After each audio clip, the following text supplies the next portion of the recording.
మిమ్మల్ని కనీ పెంచి అప్పులు చేసి స్కూల్ ఫీజులు కట్టి తిండి పెట్టి మిమ్మల్ని పెంచిన మీ నాన్న అప్పటికప్పుడు చనిపోతే మీ పరిస్థితి ఏంటి? ఏంటి సార్, ఏంటి అట్లా మాట్లాడతారు?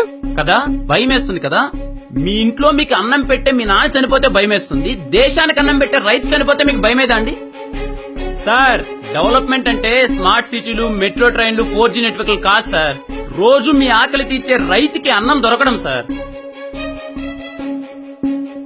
నెలకొక్కసారి ₹2 ఇచ్చే కిలో రేషన్ బియ్యం కోసం క్యూలో నిలబడుతున్నారు సార్ రైతులు.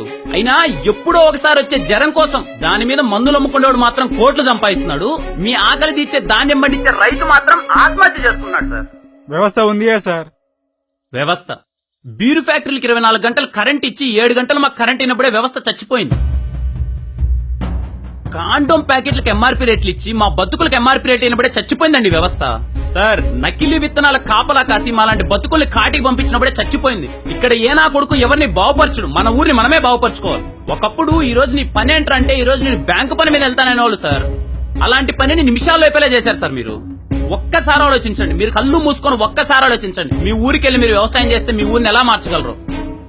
ఎందుకంటే నీకు ఒక్కడికి మాత్రమే తెలుసు సార్ వ్యవసాయం గురించి. ఆ జనరేషన్ కి ఈ జనరేషన్ కి మధ్యలో బ్రిడ్జ్ నువ్వే. నువ్వు పోతే వ్యవసాయం గురించి ఎవరికీ తెలియదు.